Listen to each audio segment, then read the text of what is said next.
तीन एग्जांपल्स लेते हैं तीन वेक्टर्स के। पहले वेक्टर का मैग्नीट्यूड है 3 और डायरेक्शन है 30 degrees counter clockwise from positive x axis. हम इस वेक्टर को इस एरो से रिप्रेजेंट करेंगे कोऑर्डिनेट सिस्टम में। उसी तरह से दूसरे वेक्टर की भी डायरेक्शन सेम ही है पर लेंथ है 5 और तीसरे वेक्टर की डायरेक्शन है 210 degrees counter clockwise from positive x axis और उसकी लेंथ है 4। हम देख सकते हैं तीसरा वेक्टर पहले दो वेक्टर्स के ऑपोजिट डायरेक्शन में है। वेक्टर्स जो सेम डायरेक्शन में या ऑपोजिट डायरेक्शंस में होते हैं उन्हें हम कोलिनियर वेक्टर्स कहते हैं। तो u, v और w वेक्टर्स कोलिनियर हैं। कोलिनियर वेक्टर्स को हम पैरेलल वेक्टर्स भी कहते हैं क्योंकि तीनों एरोस जो वेक्टर्स को रिप्रेजेंट कर रहे हैं वे पैरेलल हैं। आगे बढ़ने से पहले एक सिंपल सा कंसेप्ट देख लेते हैं जिसकी हमें आगे आवश्यकता पड़ेगी।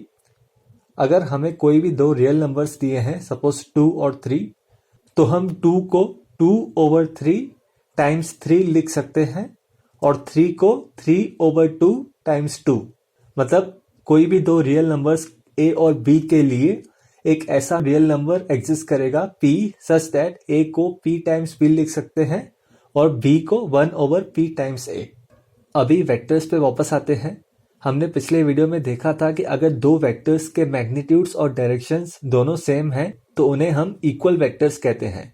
सिंबॉलिकली हम इसे इक्वल टू साइन से डिनोट करते हैं, तो मतलब a vector is equal to p vector. ध्यान रहे यहाँ पे दोनों मैग्नीट्यूड और डायरेक्शन सेम होने चाहिए तभी ही वेक्टर्स को इक्वल कहेंगे। परंतु सपोज हमें दो कोलिनियर वेक्टर्स दिए हैं जिनकी केवल डायरेक्शन सेम है पर मैग्नीट्यूड सेम नहीं है। u और v वेक्टर्स यहाँ पे इक्वल नहीं है क्योंकि यहाँ पे उनके मैग्नीट्यूड्स इक्वल नहीं है पर उनके मैग्नीट्यूड्स रियल नंबर्स हैं। और कुछ देर पहले हमने देखा कि एक रियल नंबर को दूसरे के टर्म्स में लिख सकते हैं।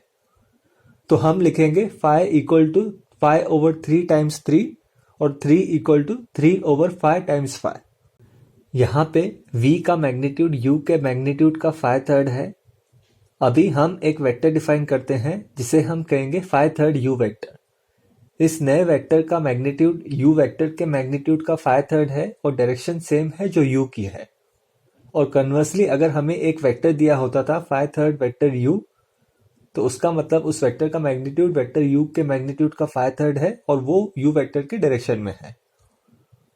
हम देख सकते हैं वेक्टर v और 5/3 वेक्टर u के मैग्नीट्यूड्स इक्वल हैं 5 और 5/3 u वेक्टर की डायरेक्शन और u वेक्टर की डायरेक्शन सेम है।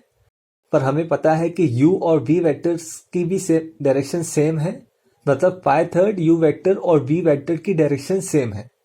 तो v और 5/3 u वेक्टर्स के मैग्नीट्यूड्स और डायरेक्शंस दोनों सेम है तो हम लिखेंगे v vector equal to 5/3 u vector. उसी तरह से हम एक और वेक्टर डिफाइन करेंगे 3/5 ऑफ वेक्टर v जिसका मैग्नीट्यूड है 3/5 ऑफ वेक्टर v और डायरेक्शन सेम है जो v की डायरेक्शन है। हम देख सकते हैं u वेक्टर और 3/5 v वेक्टर के मैग्नीट्यूड सेम है 3 और डायरेक्शंस भी सेम ही हैं। तो हम लिखेंगे u vector equal to 3/5 v vector.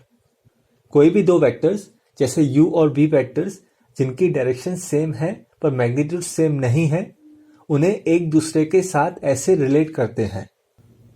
ये नंबर्स 3/5 और 5/3 को हम स्केलर मल्टीपल्स कहते हैं क्योंकि इन नंबर्स से हम वेक्टर्स u और v के मैग्नीट्यूड्स को स्केल कर रहे हैं।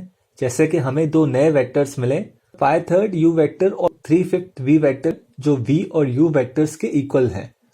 मतलब u वेक्टर को 5/3 फैक्टर से स्केल करेंगे तो हमें एक वेक्टर मिलेगा जो v वेक्टर के बराबर होगा और अगर v वेक्टर को 3/5 फैक्टर से स्केल करेंगे तो हमें एक नया वेक्टर मिलेगा जो u वेक्टर के बराबर होगा।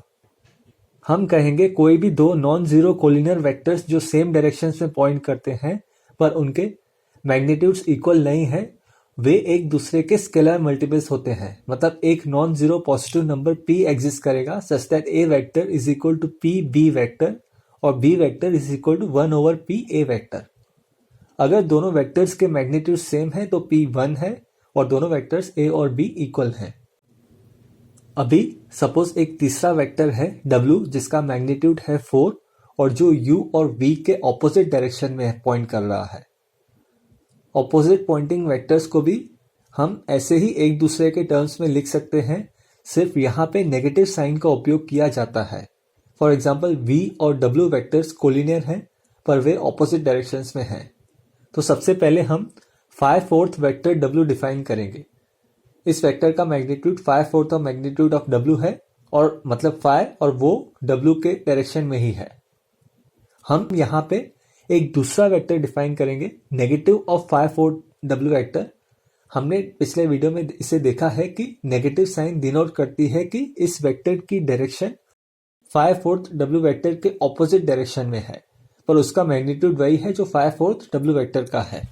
तो अभी हम V vector equal to negative 5/4 W vector लिख सकते हैं, क्योंकि इन दोनों वेक्टर्स के मैग्नीट्यूड सेम है 5 और डायरेक्शंस भी सेम है। इसे पढ़ेंगे हम W वेक्टर को 5/4 फैक्टर से स्केल करेंगे और उसकी डायरेक्शन रिवर्स करेंगे, तो हमें एक वेक्टर मिलेगा जो V वेक्टर के बराबर होगा। उसी तरह से हम W वेक्टर को नेगेटिव 4/5 फैक्टर लिख सकते हैं, मतलब हम V वेक्टर को 4/5 फैक्टर से स्केल करके उसकी डायरेक्शन रिवर्स करेंगे, तो हमें एक वेक्टर मिलेगा जो W वेक्टर के बराबर होगा। अगर जनरली बात करें, अगर A और B दो नॉन जीरो कोलिनियर वेक्टर्स हैं सेम डायरेक्शंस में या ऑपोजिट डायरेक्शंस में, तो एक नॉन जीरो अल्फा एग्जिस्ट करता है, पॉजिटिव या negative, such that A vector is equal to alpha B vector या B vector is equal to 1 over alpha A vector. यह कोलिनियर वेक्टर्स की एक महत्वपूर्ण प्रॉपर्टी है जिसे हम आने वाले वीडियोस में कई बार उपयोग करने वाले हैं। इस वीडियो को देखने के लिए धन्यवाद।